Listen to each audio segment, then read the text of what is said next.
Selamat sore teman-teman peserta PSU Learning Academy. Apa kabarnya? Semoga sehat selalu dan jangan lupa selalu menjalankan protokol kesehatan. Selamat datang kembali di training kita pada sore hari ini. Jangan lupa untuk menyalakan kameranya, memasang virtual background, dan ikuti terus rangkaian acara pada hari ini untuk mendapatkan info-info mengenai pengembangan diri yang dapat membuat kita menjadi pribadi yang luar biasa dan unggul. Tak terasa, Bapak, Ibu, dan teman-teman semua, hari ini adalah program pembelajaran terakhir kita dengan topik thinking, dan hari ini materi terakhir kita yang akan kita bahas mengenai design thinking for entrepreneur. Baiklah, sebelum lanjut, mungkin di sini ada teman-teman yang baru join, jadi izinkan saya menjelaskan sedikit mengenai apa itu PSU Learning Academy. PSU Learning Academy adalah inisiasi gerakan bertujuan untuk meningkatkan kualitas individu dalam segi pengembangan diri melalui berbagai kegiatan training yang berbiaya sesuai kemampuan para pesertanya. Dan yang terkumpul dari para peserta akan didonasikan untuk membantu kegiatan belajar mengajar di sekolah alternatif jalanan atau sekolah saja. PSUIS ini terselenggara dalam rangka anniversary Talent HRM di bulan Juli dengan tema berbagi untuk sesama, menginspirasi untuk semua. Acara ini pun disupport oleh Energi dan sekolah saja. Kami ucapkan terima kasih banyak untuk teman-teman yang sudah berdonasi dan kepada teman-teman PSU Learning Academy yang berkenan untuk melakukan donasi dapat ke rekening yang sudah kami sampaikan di chat box. Pada chat box teman-teman juga sudah ada link untuk registrasi ulang dan untuk verifikasi sertifikat yang nanti teman-teman terima setelah mengikuti pelatihan. Jadi jangan lupa untuk registrasi ulang. Dan selagi semuanya bersemangat, kita akan capture terlebih dahulu momen ini dengan berfoto bersama. Bapak Ibu boleh dibuka dulu kameranya. Kita akan berfoto bersama.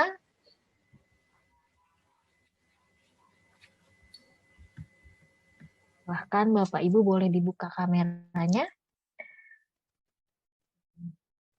Bapak Ibu boleh tersenyum sambil mengangkat tangannya. Saya akan hitung 1, 2, 3.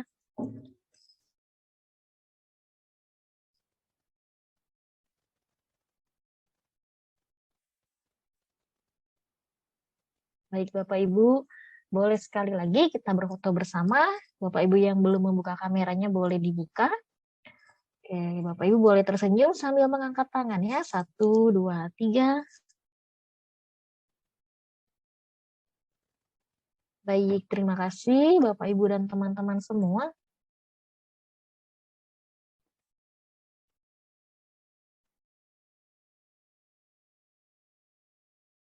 Sebelum kita masuk ke materi dari fasilitator, kita akan memperkenalkan fasilitator kita terlebih dahulu. Hari ini fasilitator kita adalah Ibu Agnes Desiana. Beliau merupakan Assessment Center Psikologis dari tahun 2020 sampai sekarang. Beliau juga pernah di industri dan organisasi psikologis di tahun 2017 sampai 2020. Dan di tahun 2017 sampai 19, paper publication about technopreneurship dan psikologi. Dan di tahun 2017 dan 2021, beliau merupakan author for 3 published book in Buana Ilmu Populer. Di tahun 2016 sampai 17, beliau merupakan associate assessor dan beliau pun aktif dalam kegiatan konseling dan narasumber pengembangan diri dari tahun 2019. Dan langsung saja kita akan sapa. Halo Bu Agnes, bagaimana kabarnya Bu? Halo Bu Yohana, kabar baik, luar biasa. Bagaimana Bu Yohana? Luar biasa Bu. Bu Agnes hari ini akan membawakan materi mengenai design thinking for entrepreneur ya Bu? Ya betul, Thinking for Entrepreneur. Baik, kita akan persilahkan kepada Bu Agnes untuk menyampaikan materi hari ini. Silakan Bu. Oke, baik. Terima kasih Bu Yohana. Selamat sore Bapak, Ibu, dan rekan-rekan sekalian.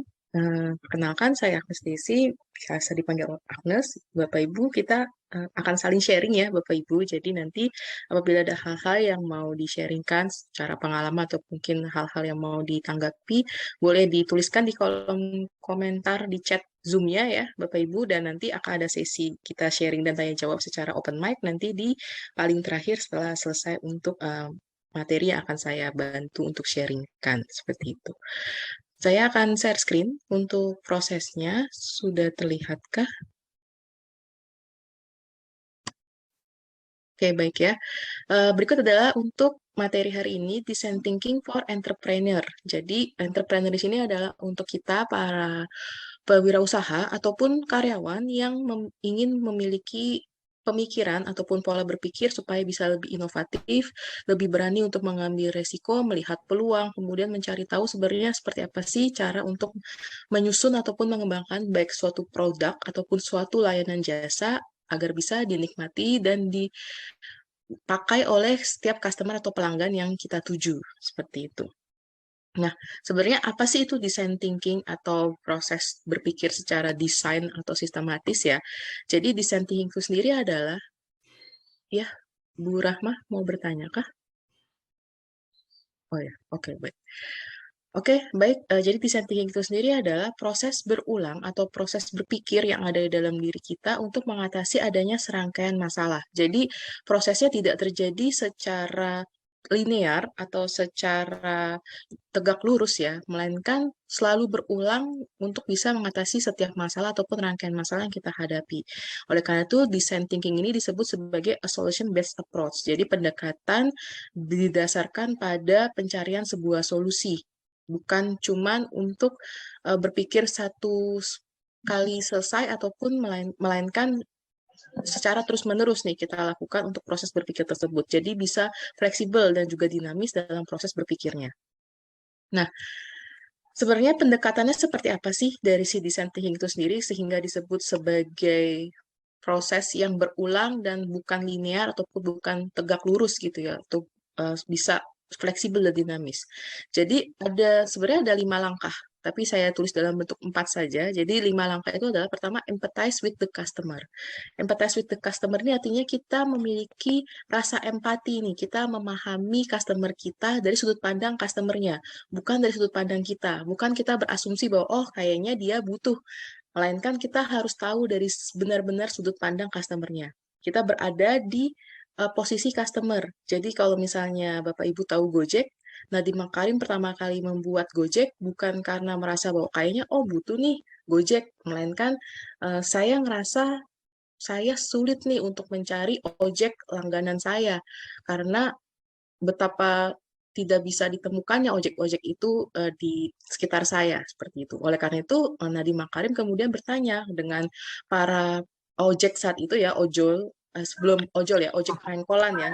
Ketika bertanya pada ojek pengkolan, kenapa sih mereka hanya berada di satu tempat atau tidak bisa dihubungi, padahal sebenarnya kita butuh nih, bukan cuma di pengkolan-pengkolan tertentu saja. Nah, berdasarkan hal tersebut, kemudian Nadiem mau juga mengecek nih kepada rekan-rekan mahasiswanya yang lain, ataupun saat itu dia lagi masih dalam keadaan mahasiswa, sehingga dia bisa tahu nih, ternyata bukan dia doang yang ternyata butuh nih terkait dengan si ojek-ojek ini. Karena itu kemudian dia sudah memahami perspektif dan perasaan yang dialami oleh customer dan pelanggannya. Bagaimana kebutuhannya, bagaimana keinginannya, kenapa motivasinya muncul, dan apa sih keluhan yang selama ini didapatkan ketika mencari ojek, ataupun ketika butuh untuk bisa mendapatkan ojek untuk bisa dia pergi ke suatu tempat seperti itu ya. Jadi design thinking pertama approach-nya adalah empathize with the customer. Berdiri di sisi customer-nya, bukan hanya berasumsi bahwa kayaknya mereka butuh, melainkan kita tahu bahwa mereka beneran butuh gitu ya. Jadi itu yang dilakukan untuk kita bisa melakukan empati ataupun memahami sudut pandang dari customer-nya. Setelah empathize with the customer atau memahami sudut pandang customer-nya, dilakukanlah define the problem atau mendefinisikan permasalahannya. Jadi sebenarnya permasalahan apa yang ingin diselesaikan di sudut pandang customer atau pelanggannya.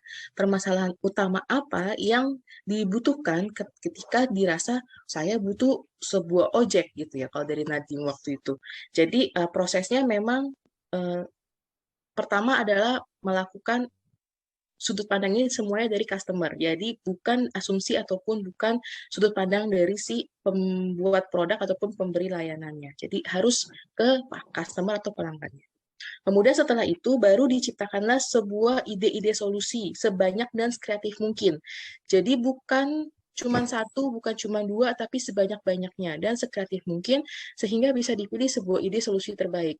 Ide-ide yang dipilih bukan berarti ide-ide yang muncul sebelumnya tidak digunakan. Jadi cara memilih idenya, apakah ini adalah ide yang tepat atau tidak, dengan dibuat sebuah prototipe atau purna rupa yang sekonkret mungkin sehingga nanti bisa diuji cobakan. Itu bergabung dengan prototype and test. Jadi ketika kita sudah memunculkan sebuah ide sebanyak dan sekreatif mungkin, kita juga selanjutnya menentukan sebenarnya prototipe apa ataupun bentukan seperti apa yang akan kita berikan kepada customer dan kita benar-benar uji coba. Uji coba ini dalam artian tidak dalam sebuah proses yang besar ya, Bapak Ibu dan rekan-rekan sekalian, tapi paling kecil dulu. Jadi mungkin sekitar 10 atau mungkin 15 orang yang diuji coba dan diberikan produk ataupun layanannya secara, jadi kalau misalnya di mall-mall mungkin ya ada tester, ada uji coba makanan, uji coba parfum ataupun hal-hal lainnya itu yang dilakukan. Jadi tidak diberikan kepada halayak yang luas. Benar-benar baru populasi terkecil ataupun orang-orang yang seperti itu. Jadi itu untuk bisa mendapatkan masukan dari customer atau pelanggan apakah sudah benar-benar tepat sesuai dengan kebutuhannya.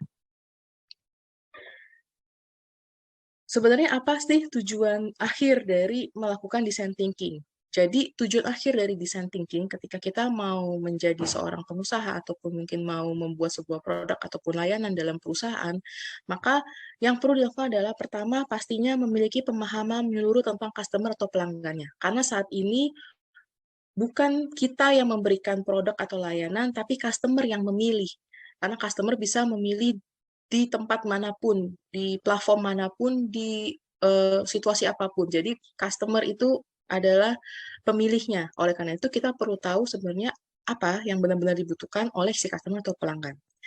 Kemudian ketika terjadi seperti itu, dan karena customer atau pelanggan itu sangatlah dinamis, sangatlah fleksibel, maka perlu didefinisikan secara berulang. Sebenarnya benarkah masalah itu yang benar-benar muncul? Benarkah akar masalahnya adalah hal tersebut yang dibutuhkan oleh si customer?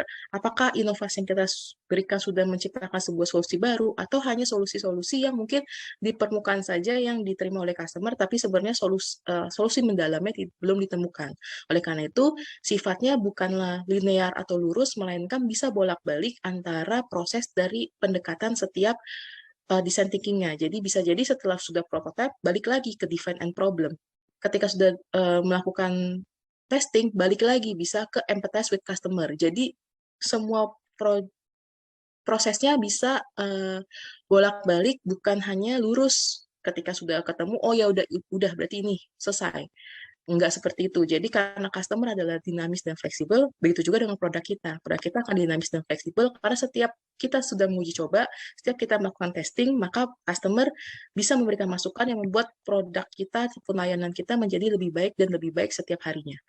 Oleh karena itu, dalam prosesnya yang harus dilakukan adalah menantang asumsi yang muncul dari berbagai sudut pandang, bukan cuma dari sudut pandang kita atau sudut pandang customer satu aja. Karena customer itu bisa jadi dia membeli sebuah barang atau jasa bukan hanya karena dirinya, tapi karena orang-orang di sekitarnya. Oleh karena itu kita perlu tahu nih sudut pandang yang lain yang berada di customer primary kita. Customer primary kita itu siapa sih? Segmennya seperti apa? Secara 4P-nya seperti apa? Secara posisinya bagaimana? Secara latar belakangnya bagaimana? Dan kenapa mereka membeli sebuah produk layanan itu dan dasarnya apa? Sekeliling mereka ada siapa saja, dan itu yang perlu kita cari tahu juga untuk berbagai sudut pandang yang kita perlukan dari setiap customer kita. Di dalam prosesnya sendiri, oleh karena itu, dengan melakukan proses design thinking ini, membuat kita bisa melakukan analisa secara mendalam dan menyeluruh. Mendalam dan menyeluruhnya bagaimana? Jadi, kita mengkombinasikan berbagai metode secara penelitian ya. Penelitian sederhana yaitu melakukan observasi langsung untuk pengamatan populasi customer kita atau pelanggan kita. Kemudian kita melakukan analisa secara kritis terkait dengan hal yang kita sudah amati dan kita sudah observasi, lalu kita bentuk sebuah hipotesa ataupun sebuah masalah utama ataupun masalah pertama yang bisa menjadikan itu sebagai langkah awal untuk membuat sebuah solusi yang sesuai dengan kebutuhan. Jadi tetap pada ujungnya adalah harus sesuai dengan kebutuhan. Entah itu bisa langsung menyasar paling awal ataupun dalam prosesnya akan terus berkembang sesuai dengan kebutuhan customer yang juga terus berkembang. Jadi itu yang membuat design thinking ini perlu dilakukan secara mendalam dan menyeluruh. Oleh karena itu juga dengan kita sering melakukan design thinking, maka secara otomatis kita juga akan semakin mempertajam cara kita untuk mengatasi sebuah masalah. Jadi problem solving kita pun akan secara tidak langsung akan dipertajam dengan proses tersebut. Tidak boleh ada jump to the conclusion sebelum diuji coba secara mendalam. Jadi dalam proses ini kita diajak untuk bisa terus-menerus mencari tahu seperti apa sih langkah-langkah yang harus dilakukan secara konkret, secara menyeluruh, secara berulang, dan tidak boleh ada yang namanya jump to the conclusion. Tidak boleh ada judgment dan penilaian yang terlalu berlebihan sebelum diuji coba secara mendalam kepada populasi customer kita. Jadi dalam prosesnya, analisa berpikir kita juga akan semakin teruji dan semakin terasah, sehingga ketika kita memahami proses tersebut, kita bisa semakin terus-menerus mengembangkan produk kita sesuai dengan apa yang kita harapkan ataupun kita butuhkan. Kita juga bisa semakin menjadi kreatif karena kita jadi memahami beragam sudut pandang dari berbagai sisi serta dari beragam aspek. Kenapa? Karena tadi ya, kita jadi tahu nih sudut pandang si customer. Misalnya customer kita segmentasinya adalah anak remaja. Anak remaja usia 15 sampai 20 tahun misalnya ya. Nah, kita jadi tahu nih anak remaja 15 sampai 20 tahun saat ini butuhnya apa? Bagaimana gaya hidupnya mereka? Mereka berada di kota atau berada di desa atau berada di tempat yang mungkin tempat lain yang berbeda gitu ya. Kemudian mereka anak pertama, anak kedua atau anak ketiga. Kemudian mereka sekolah, mereka bekerja sambil sekolah atau mereka bekerja saja. Jadi kita perlu tahu dari mana karakteristik itu berada dan seperti apa nih setiap prosesnya, masalah dan juga motivasi dasar mereka melakukan setiap kegiatan atau membeli suatu barang. Misalnya, kenapa mereka butuh gadget, kenapa mereka butuh HP, kenapa mereka butuh sebuah teknologi laptop. Nah, sebagai penyedia jasa tersebut, kita juga perlu tahu saat itu mereka aktivitasnya apa aja. Kemudian, mereka membeli secara mandiri atau masih dibantu oleh orang tua. Atau mungkin mereka perlu proses itu karena memang ingin mendukung dalam proses belajar di sekolah ataupun di kampus, atau jangan-jangan ini menjadi seorang YouTuber atau seorang selebgram. Nah, itu yang perlu menjadi sebuah aspek kita melihat dari sudut pandang customer-nya, dan semakin kita melihat mereka, maka kita akan semakin kreatif. Oh, ternyata mereka butuh A, ternyata mereka butuh B.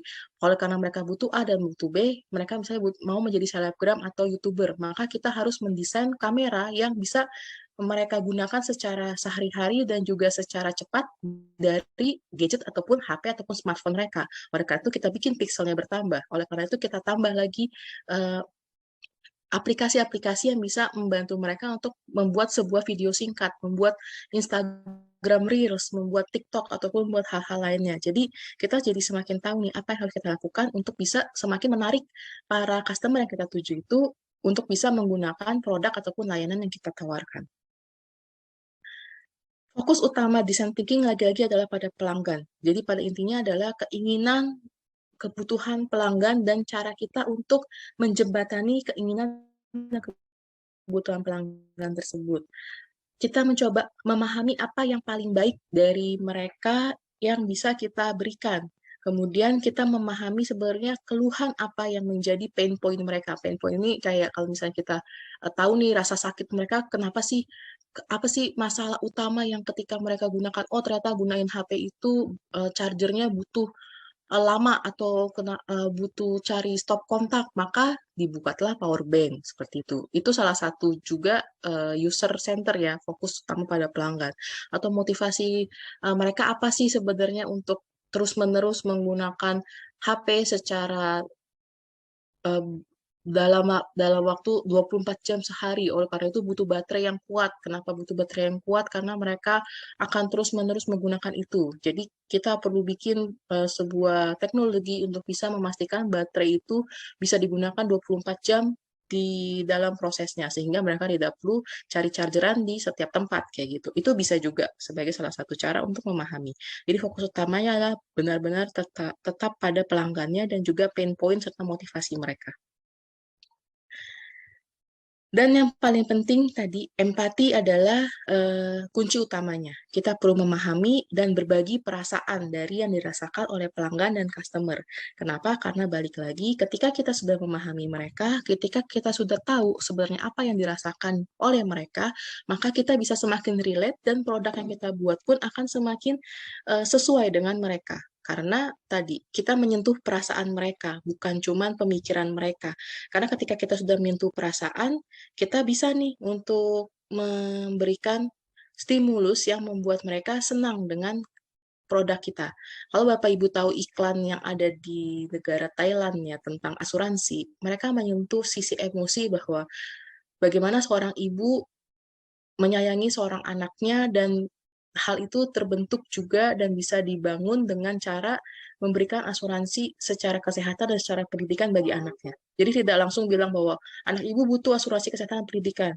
Enggak seperti itu cara yang dilakukannya. Jadi cara yang dilakukan oleh asuransi Thailand adalah dengan memberikan sebuah video yang menceritakan terkait dengan kehidupan interaksi seorang ibu dan anak. Seorang ibu dan anak yang kemudian dari proses itu dibuat bahwa walaupun terjadi adanya pertengkaran, walaupun terjadi adanya cekcok, tapi pada akhirnya ibu akan selalu sayang pada anaknya.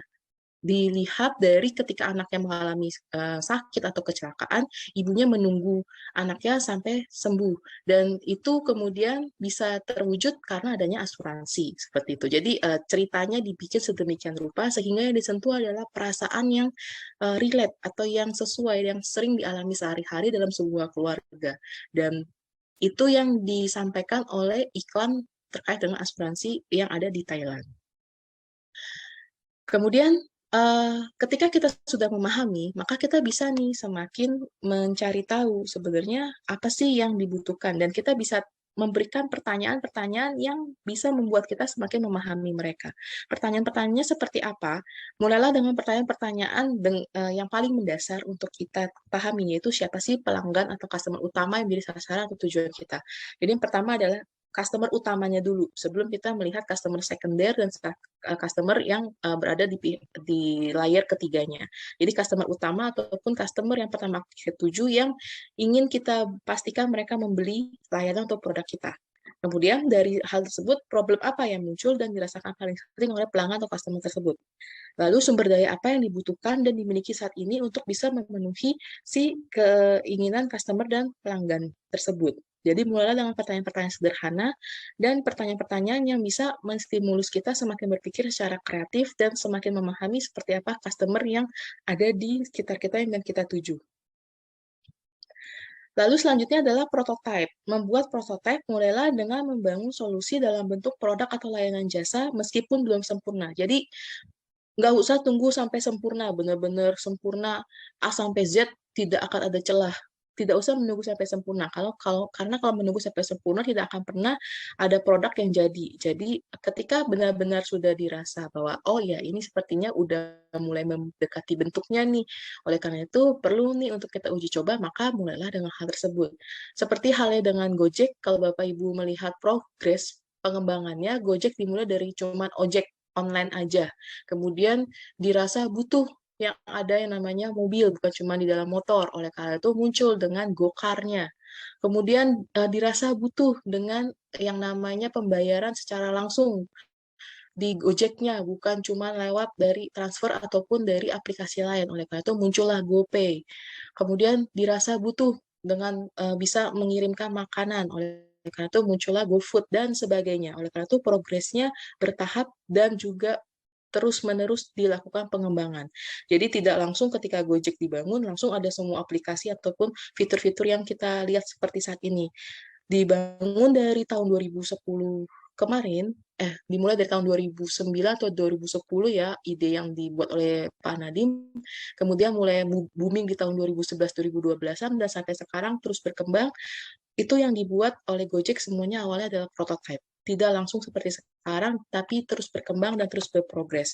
Itu juga yang kita harapkan dari produk ataupun layanan yang ingin kita berikan. Karena ketika kita sudah bisa membangun layanan atau produk yang terus-menerus berkembang, terus-menerus berprogres, dan terus-menerus dilakukan sesuai dengan kebutuhan dari customer atau pelanggan, maka itu juga yang akan membuat perusahaan ataupun layanan produk kita itu sustain, bisa bertahan lama dan bisa bertahan panjang, bukan cuma dalam waktu 2 bulan, 3 bulan hilang, melainkan bisa bertahun-tahun, bisa sampai 10, 20, bahkan 30 tahun produk ataupun layanan itu bisa digunakan.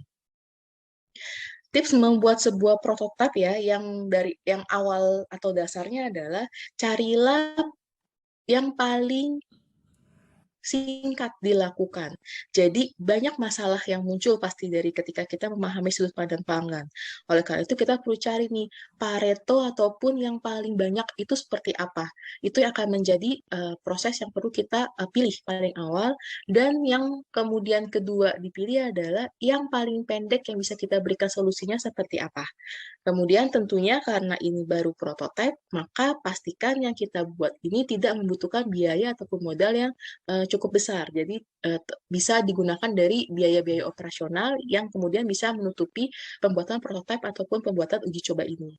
Kemudian carilah model paling sederhana. Kenapa? Karena model yang paling sederhana tentunya akan dibuat dalam waktu yang singkat dan dibutuhkan biaya yang juga tidak terlalu banyak. Oleh karena itu modelnya juga jangan yang terlalu muluk-muluk bahwa harus ada A, B, C, D, E, F, G, H.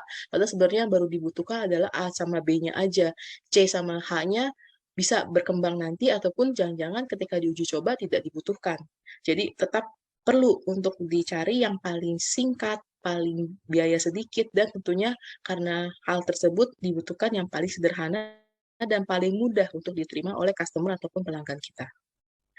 Kemudian setelah itu kita harus mencari masukan dari pelanggan atau customer. Balik lagi, karena kita membangunnya untuk customer, maka kita perlu tahu benarkah customer benar-benar butuh hal ini. Oleh karena itu, setelah kita bangun prototipenya, kita interaksi kembali dengan pelanggan kita. Kita tanya lagi pelanggan kita minta review mereka atau dari pelanggan kita. Sudah sesuaikah dengan apa yang tadi dibilang di awal bahwa ini dibutuhkan, atau sudah sesuaikah ini bisa menjawab masalah ataupun keluhan yang dihadapi saat itu.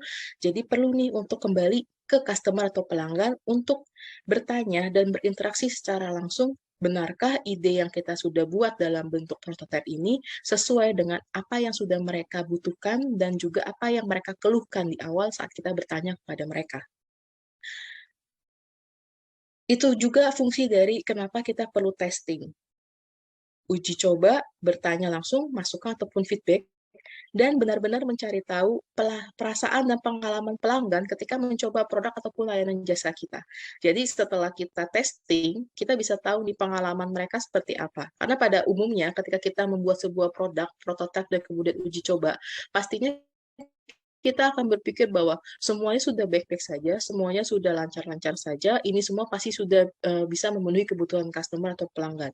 Tapi asumsi tadi harus ditantang kembali dengan kembali bertanya. Jadi tetap perlu ke pelanggan lagi untuk bertanya, benarkah pengalamannya sudah benar-benar memudahkan mereka? Apakah pengalaman A sampai B-nya sudah sesuai, atau ada hal-hal yang mungkin menjadi hal baru yang perlu kita pastikan kembali.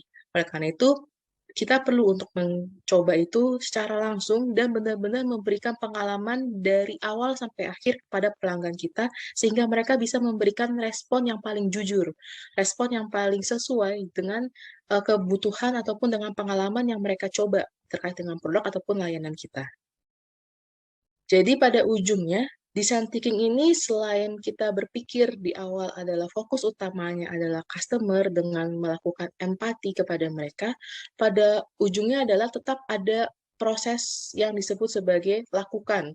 Jadi bukan cuma berpikir, kemudian membuat hipotesa, kemudian membuat ide-ide, tapi pada ujungnya tetap harus dibuat dan dilakukan. Oleh karena itu ada yang namanya prototipe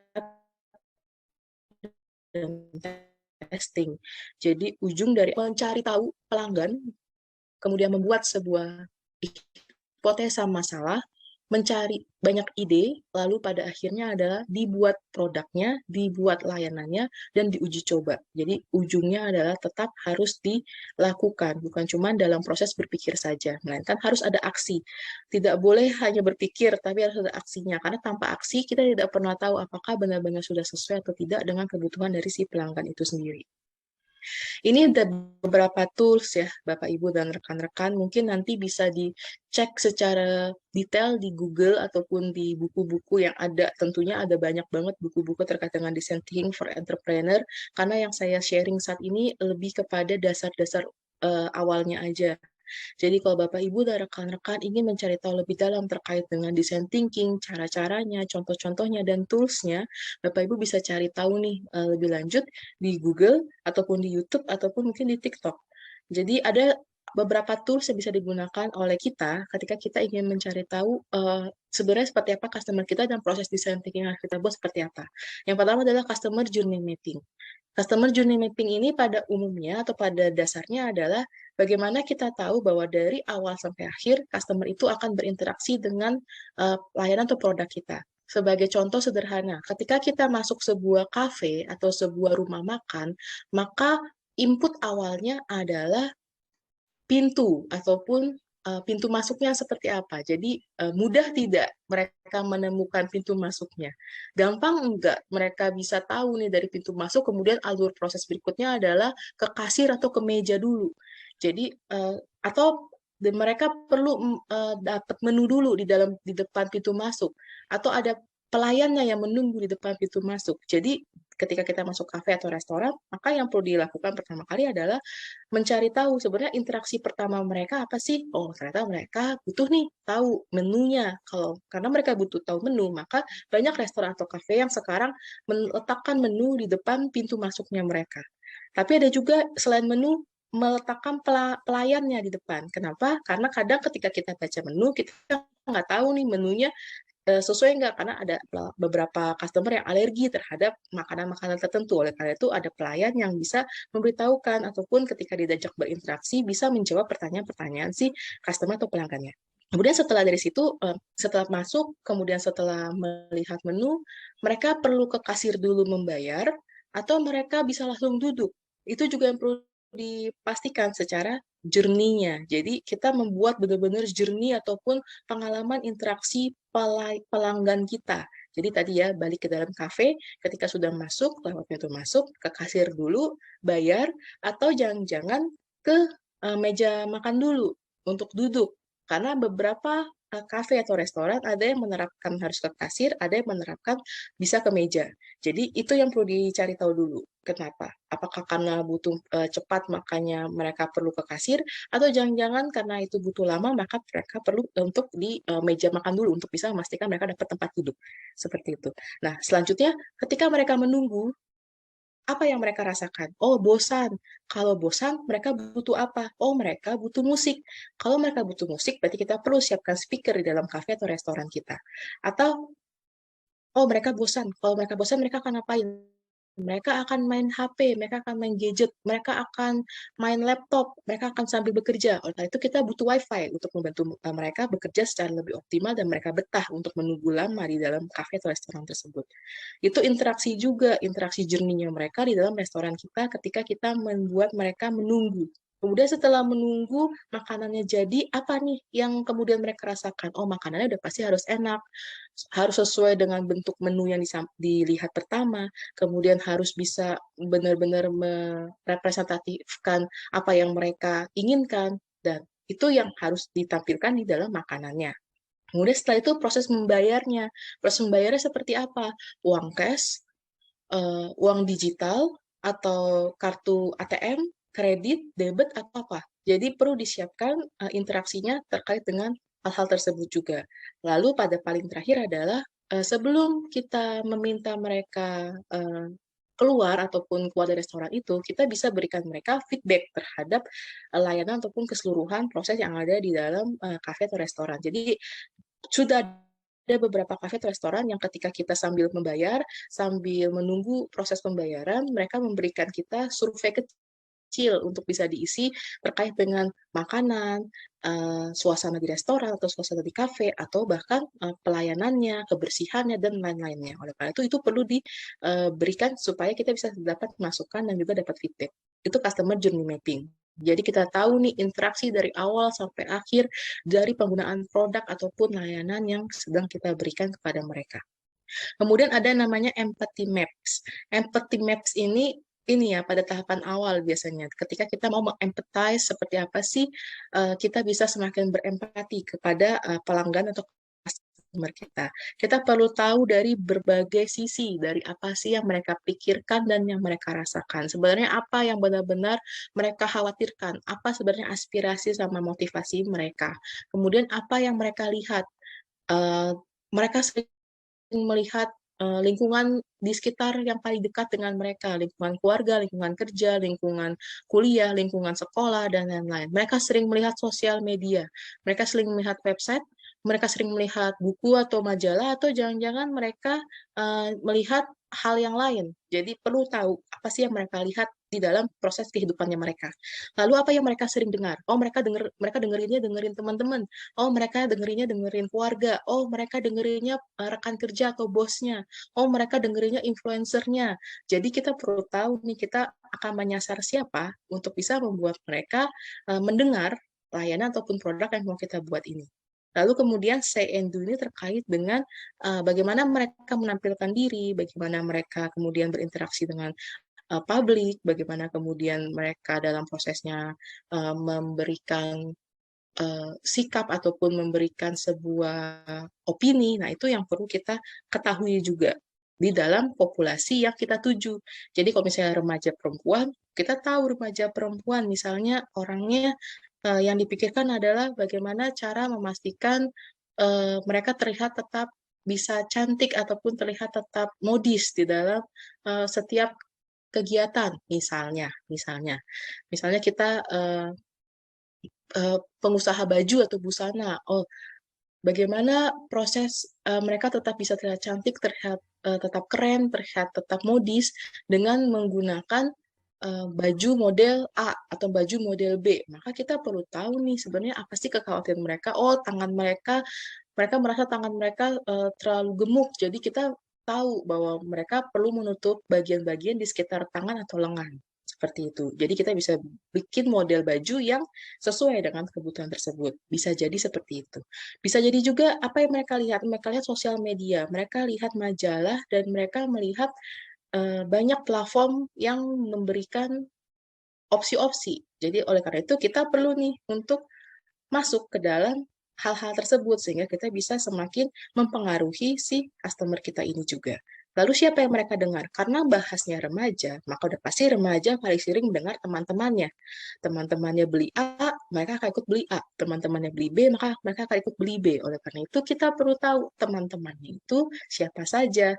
Oh, teman-temannya remaja-remaja perempuan juga. Oleh karena itu kita perlu tahu dari mana mereka mendengar influencer, selebgram, YouTuber, orang-orang yang mereka rasa adalah orang-orang yang membuat mereka termotivasi atau menjadi modelnya mereka. Oleh karena itu kita perlu nih mengarah ke arah sana.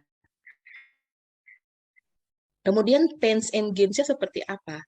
Apa sih rasa frustrasinya mereka? Apa sih yang benar-benar mereka ukur sebagai bahwa mereka sudah berhasil membuat model baju yang baik? Oh, ternyata mereka pakai model baju itu berkali-kali dan kemudian diposting di dalam media sosialnya mereka masing-masing. Oleh karena itu kita perlu ada yang namanya proses berinteraksi dengan mereka di dalam media sosial itu, entah itu di komen, entah itu di like, entah itu di repost, entah itu di retweet, entah itu dilakukan sebuah giveaway ataupun hal-hal lain, tapi kita perlu untuk bisa memastikan mereka terus kembali ke dalam produk ataupun layanan kita. Itu adalah empathy map. Lalu yang terakhir adalah storyboarding. Storyboarding ini adalah kita bikin seolah-olah punya persona. Jadi seolah-olah karyawan atau seolah pelanggan atau customer kita itu adalah sebuah persona bahwa tadi ya seperti apa sih karakteristiknya, usianya, gendernya, kemudian pekerjaannya saat ini, pendidikannya, tempat tinggalnya, segmentasi. Jadi pada umumnya adalah segmentasi pasarnya. Kemudian adalah attitude-nya. Attitude-nya adalah apa yang mereka rasakan, apa yang mereka alami, apa yang mereka lakukan, apa yang menjadi dasar motivasi mereka membeli sesuatu, itu juga yang perlu kita ketahui. Jadi dibikin dalam sebuah storyboarding. Jadi kalau tadi customer journey mapping dibikin dalam sebuah proses interaksi, empathy map dibikin dalam sebuah proses mencoba memahami kebutuhan mereka. Kalau storyboarding dicoba membuat dalam sebuah bentuk cerita, sebuah bentuk kalau misalnya di dalam TV ataupun dalam membuat sebuah novel ada yang namanya karakter.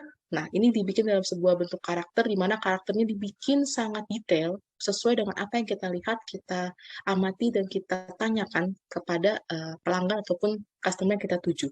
Jadi ini secara umumnya, secara dasarnya, kalau misalnya Bapak Ibu dan rekan-rekan ingin melihat lebih lanjut dan ingin mengetahui lebih lanjut setiap tools ini, Bapak Ibu dan rekan-rekan bisa mencari di Google, di buku-buku, di Gramedia, ataupun mungkin di YouTube untuk dibaca lebih lanjut terkait dengan masing-masing toolsnya.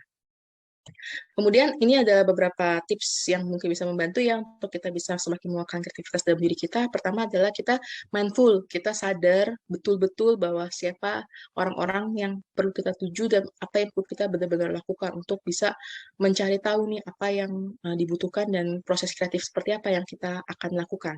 Kemudian mencari literatur, sumber-sumber referensi dan mengamati dari beragam proses, kemudian menciptakan mind map yang kita perlu kaitkan antara satu produk dengan produk lain, dengan masalah yang ada, dengan customer yang ada, dengan berbagai macam hal-hal yang sudah kita amati dan kita lihat di dalam kehidupan sehari-hari.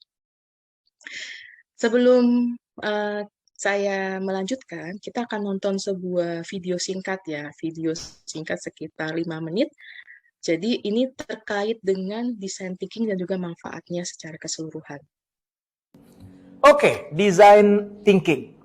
Apa sih untungnya kalau kita pakai design thinking di perusahaan kita? Finansial, non-finansial? Yuk kita cari tahu.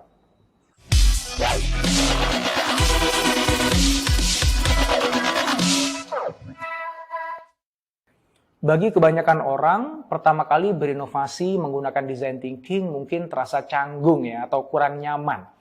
Karena rangkaian prosesnya yang sangat berbeda dari proses inovasi tradisional yang cenderung linear dan berdasarkan perencanaan yang detail. Pertama-tama bisa terasa berantakan, gitu ya, karena memang dalam design thinking itu banyak ketidakpastiannya. Walaupun pada akhirnya para design thinker akhirnya mengakui bahwa rangkaian prosesnya itu masuk akal dan mampu mencapai hasil yang diinginkan. Lebih luas dari itu, perusahaan juga merasakan berbagai manfaat dari memanfaatkan design thinking di perusahaan. Baik itu manfaat finansial ataupun manfaat non-finansial.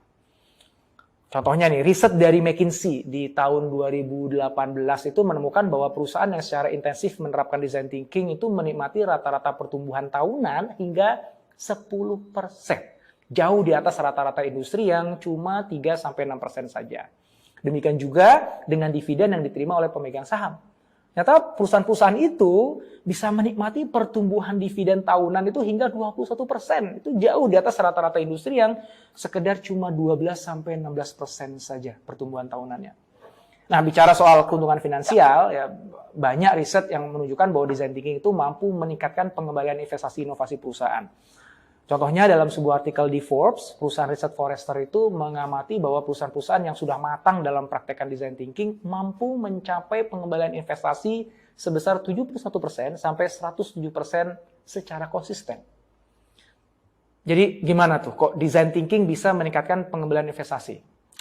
Oke, caranya atau simpelnya, sederhananya aja lagi nih. Pertama, design thinking itu mampu menurunkan biaya investasi dalam berinovasi. Dan yang kedua, mampu meningkatkan kesuksesan inovasi yang dihasilkan. Nah, terkait biaya investasi tadi, itu sebenarnya yang design thinking turunkan itu adalah risiko dan biaya kegagalannya. Seperti sebagian dari kita yang sudah menerapkan design thinking ya, tahu betul bahwa design thinking itu mencegah kita untuk berinvestasi tinggi terhadap sesuatu solusi ketika ketidakpastian atau risikonya itu masih tinggi. Ya, maka pada iterasi-iterasi awal kita cukup membuat prototipe yang nggak mahal-mahal dan melakukan testing secara simpel aja, sederhana. Karena tujuannya kan masih untuk dapetin pembelajaran nih mengenai customer itu sendiri. Nah, setelah beberapa kali kita iterasi dan risiko ketidakpastian itu sudah menurun, baru kita berani investasi lebih tinggi lagi. Karena kemungkinan akan harus berubah solusinya kan juga sudah menurun kan. Sehingga biaya investasinya juga akan bisa lebih terkontrol. Selain itu, karena solusinya itu sudah diuji cobakan beberapa kali dengan customer, maka kemungkinan inovasinya sukses diadopsi oleh customer juga otomatis kan naik. Karena apa? Karena sudah tervalidasi kan oleh si customer itu sendiri kan. Nah, akhirnya pengembalian investasinya jadi jauh lebih tinggi dibandingkan proses inovasi tradisional yang mana biaya investasinya itu tidak disesuaikan dengan level risiko dan kemungkinan suksesnya hanya didasarkan pada asumsi dari si orang yang melakukannya. Oke, kalau dari aspek non-finansial nih, nyata perusahaan juga mendapatkan banyak keuntungan loh dengan mengimplementasikan design thinking. Peneliti dari University of Virginia pernah melakukan riset kualitatif terkait dampak implementasi design thinking terhadap karyawan dalam sebuah organisasi. Dan salah satu dampak positif yang ditemukan adalah peningkatan engagement dari karyawan terhadap kesuksesan organisasi.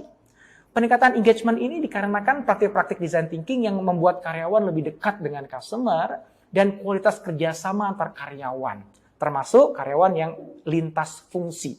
Itu bisa jadi lebih baik. Nah, apa contoh praktek-praktek yang saya maksud tadi? Oke, pertama, praktek melibatkan customer saat empathize dan testing. Itu ternyata meningkatkan rasa kepedulian emosional karyawan terhadap customer. Dan juga menyamakan persepsi antar karyawan terkait apa sih yang paling penting bagi si customer. Nah, contoh yang kedua adalah praktek pembentukan tim yang heterogen.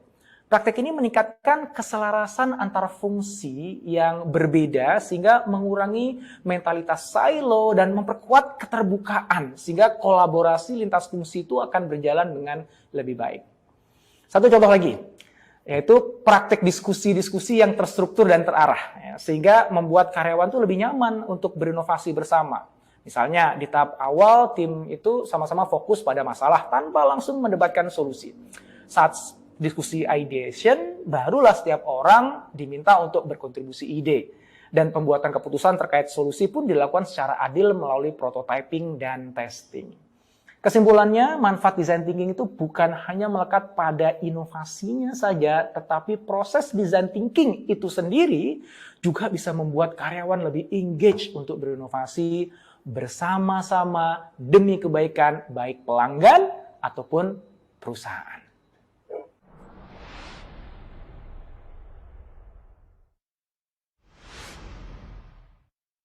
Oke, baik. Ya, mungkin bagi Bapak Ibu yang mau nanti menuliskan insight-nya, boleh ya dituliskan insight-nya apakah yang didapatkan dari hasil penonton video tadi ya. Jadi tadi ini salah satu channel YouTube yang juga sering membahas terkait dengan design thinking. Jadi namanya Bapak Idrawan Nugroho ya. Jadi Bapak Idrawan Nugroho ini juga praktisi ataupun narasumber yang sering banget menjelaskan terkait dengan pentingnya inovasi dan inovatif, dan salah satu cara untuk bisa kita inovasi adalah dengan berpikir secara design thinking atau melakukan proses design thinking. Dan itu yang membantu kita untuk semakin memahami nih sebenarnya kebutuhan dari customer ataupun pelanggan itu seperti apa.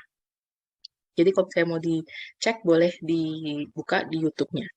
Nah, balik lagi ya, Bapak Ibu, sebenarnya dari kenapa sih kita perlu menerapkan design thinking ini, apalagi jika kita ingin menjadi seorang pengusaha atau wirausaha. Karena ini kan design thinking for entrepreneur biasanya adalah untuk meningkatkan inovasi dan juga layanan ataupun jasa atau produk yang mau kita buat, entah itu kita sebagai pengusaha awal ataupun kita sebagai pengusaha yang sudah berkecimpung lama di dalam setiap produk ataupun layanan tersebut.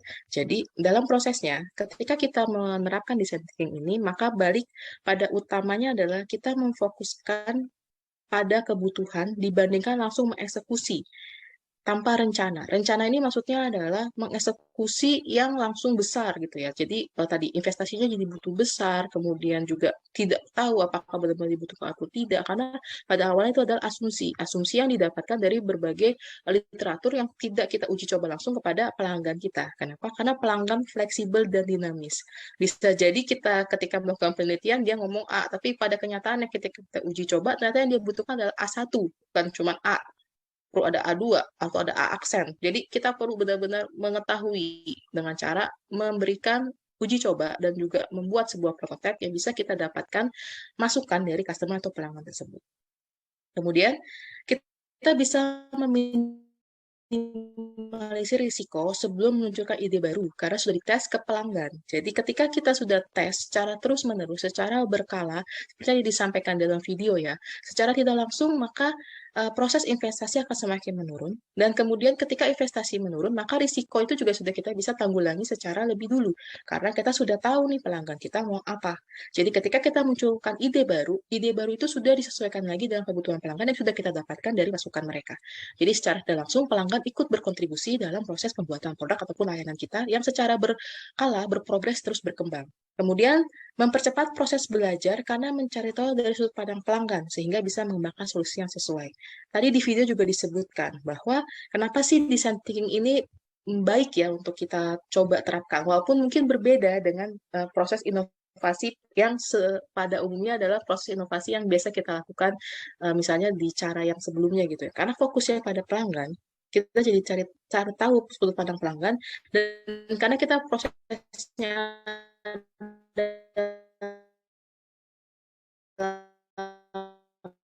melakukan protot sampai Z-nya, tapi cukup A sama B dulu karena dari masukan pelanggan perlu A dan B dulu, kita bisa langsung tahu proses belajarnya ternyata A, B yang mereka masuk adalah A dan B digabung, atau A, B yang mereka masuk adalah A aksen dan B1, atau A, B yang mereka masuk adalah A2 dan B1. Gitu. Jadi tetap kita jadi bisa tahu nih proses belajar yang paling cepat adalah dengan cara bertanya ke pelanggan kita sendiri, dan cara kita bertanya ke pelanggan adalah dengan cara memberikan prototipe ataupun testing terkait dengan layanan produk ataupun jasa yang kita berikan. Yang terakhir adalah menghasilkan solusi inovasi yang tiap progres pengembangan produknya ada update yang jelas. Jadi meskipun belum benar-benar semuanya sempurna, tapi karena itu adalah kebutuhan dan keinginan pelanggan, kita jadi semakin bersemangat. Karena tadi ya, ketika kita mencoba memahami sudut pandang mereka, kita secara tidak langsung sebagai makhluk sosial langsung kayak bersimpati dengan mereka, berempati dengan mereka, dan pada ujungnya adalah kita jadi semakin memahami bahwa kenapa produk ini relate dengan mereka, karena mereka benar-benar butuh. Dan karena mereka benar-benar butuh, maka progres pengembangannya dan update-nya itu jelas. Semakin pelanggan memberikan banyak masukan, maka semakin banyak update yang bisa kita berikan untuk program ataupun layanan yang kita berikan kepada mereka. Oke, baik. Mungkin terakhir ditutup dengan sebuah kutipan ya dari Albert Einstein bahwa ketika kita mau memecahkan sebuah masalah atau sebuah problem, kita tidak bisa menggunakan sebuah pemikiran yang sama dengan ketika kita menemukan sebuah masalah itu. Oleh karena itu, ketika kita memecahkan sebuah masalah, kita perlu tahu nih dari hal-hal yang lain, dan dalam hal ini adalah diajak untuk mencari tahu fokus utamanya adalah di customer atau di pelanggan. Dengan cara berempati kepada pelanggan, dengan cara menyusun sebuah langkah-langkah pasti yang bisa mendapatkan masukan dan juga memahami pelanggan kita lebih detail dan lebih dekat dengan mereka. Oke, baik Bapak Ibu, cukup sekian dari saya. Terima kasih sudah mendengarkan selama hampir ya 45 menit dari proses ini. Apabila ada yang mau ditanyakan, ditanggapi, atau mungkin ada yang mau di-sharingkan dari pengalaman Bapak Ibu sendiri, silakan boleh dituliskan di kolom chatnya atau mungkin boleh langsung di open mic. Terima kasih, kembali ke Bu Yohana. Baik, terima kasih untuk paparan materinya Bu Desi. Baik, Bapak Ibu dan teman-teman semua, kira-kira ada yang ingin ditanyakan atau mungkin ada yang ingin sharing, silahkan bisa langsung open mic-nya atau bisa langsung tulis di kolom chat box kami.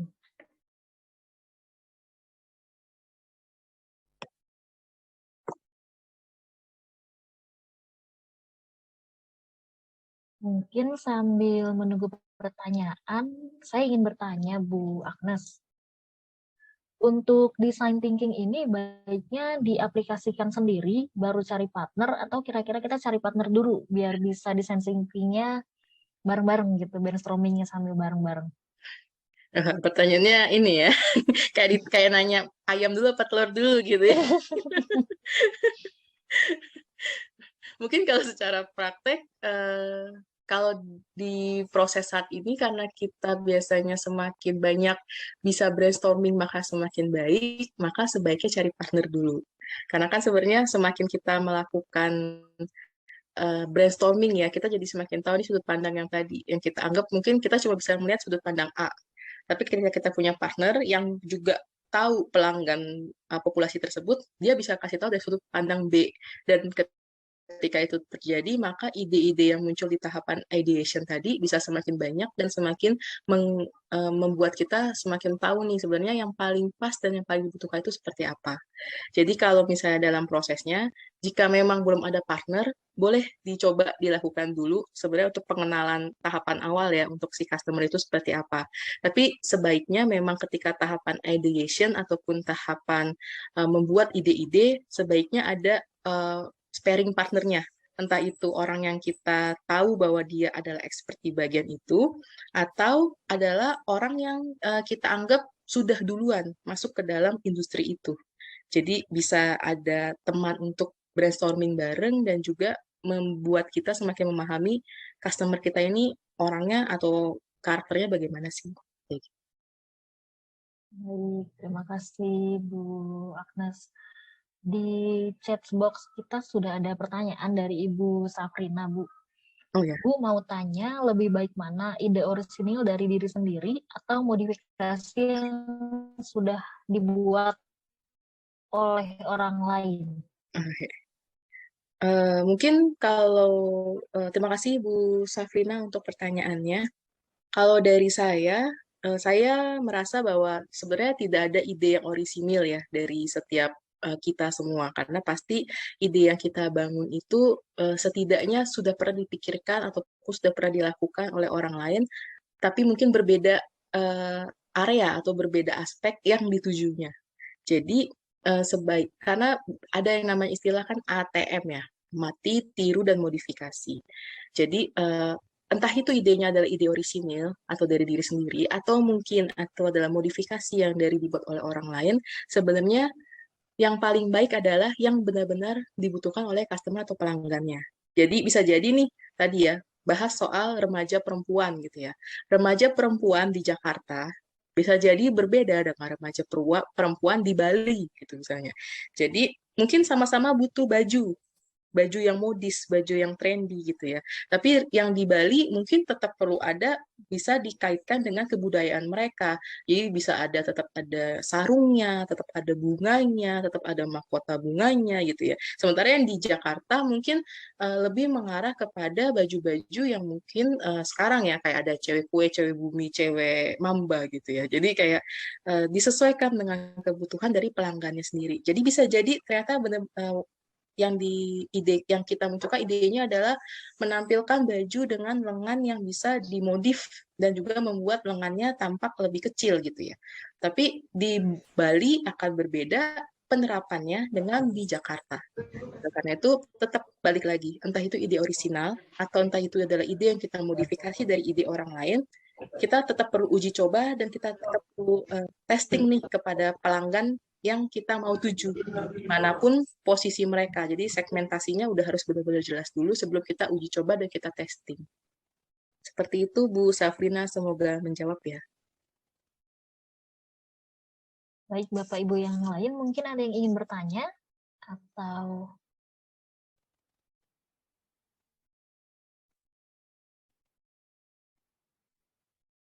Bapak Ibu yang lain mungkin ada yang ingin bertanya atau ada yang ingin sharing mungkin bisa langsung di open mic-nya saja atau jika masih malu-malu boleh di chat. Silahkan Bapak Ibu.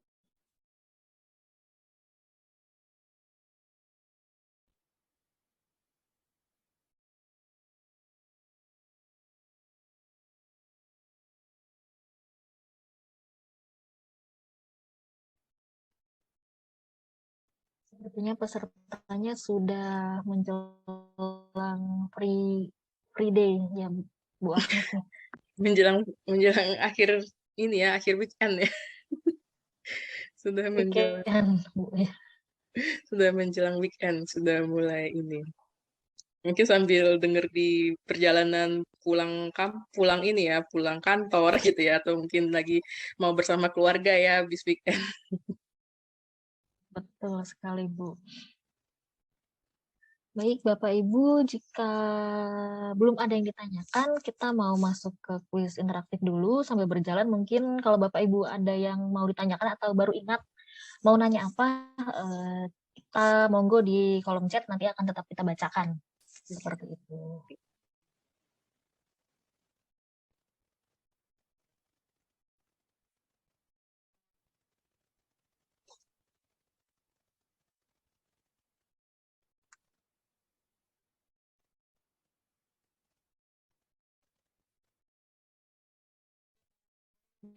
Baik, Bapak Ibu, aturannya masih sama. Bapak Ibu dapat langsung jawab di kolom chat kami. Jawabannya kita akan mulai ke pertanyaan pertama. Sebelumnya hadiahnya adalah voucher diskon landing senilai Rp1.000. Bapak Ibu langsung jawab saja di chat kami. Pertanyaan pertama adalah majas untuk menegaskan suatu hal disebut. Clue-nya ada di layar Bapak Ibu. Silahkan Bapak Ibu di kolom chat kami. Clue-nya ada P, huruf pertama, huruf ketiganya huruf E. Yuk, silahkan Bapak Ibu. Boleh langsung jawab di kolom chat.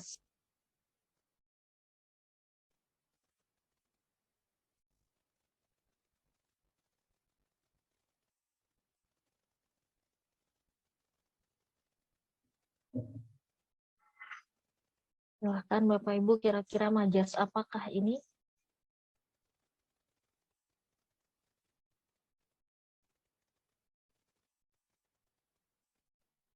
Presentase, personifikasi, masih kurang tepat.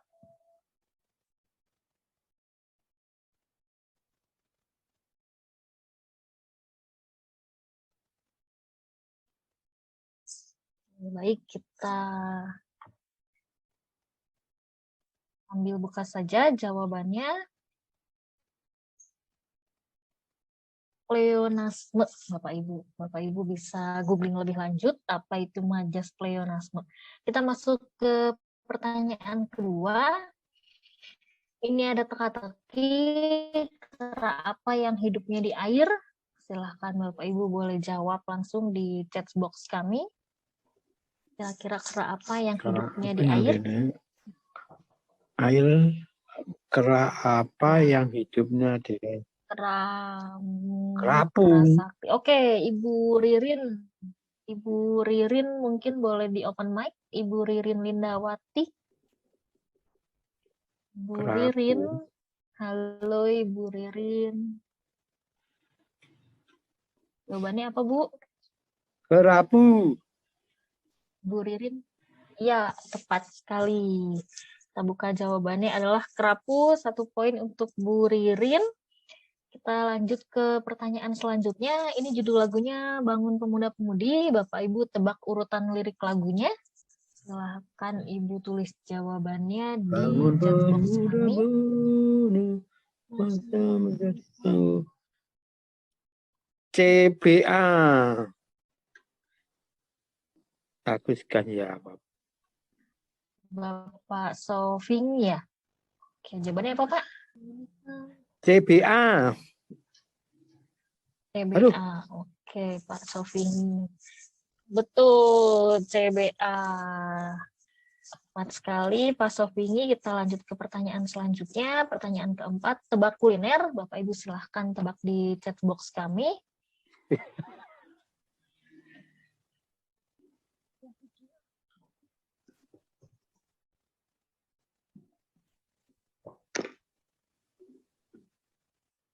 Bapak Ibu kira-kira kuliner ini Bu Yuyun. Coba Bu Yuyun boleh di open mic-nya, Bu? Bakso. Oke, kita lihat jawabannya. Tepat sekali, 1 poin untuk Ibu Yuyun. Pertanyaan kelima, tebak kota. Bapak Ibu silahkan tebak kota apakah ini? Pak Suratno. Pak Suratno boleh di open mic-nya, Pak? Serang. Oke, kita lihat jawabannya. Tepat sekali, Serang. Ini ada pertanyaan terakhir, teka-teki Bapak Ibu. Mandi apa yang tidak membuat badan basah? Bapak Ibu boleh tulis jawabannya. Kira-kira mandi apakah yang membuat badan tidak basah? Mandiri masih salah, Pak M. Supriyanto. Boleh di open mic-nya, Pak, jawabannya? Mandi bola, Mbak. Oke, kita lihat ya, Pak. jawabannya tepat sekali. Mandi bola, 1 poin untuk Pak Supriyanto. Oke. Ya, terima kasih, Mbak. Sama-sama Pak. Baik Bapak Ibu, terima kasih untuk Bapak Ibu yang telah berpartisipasi mengikuti games kali ini.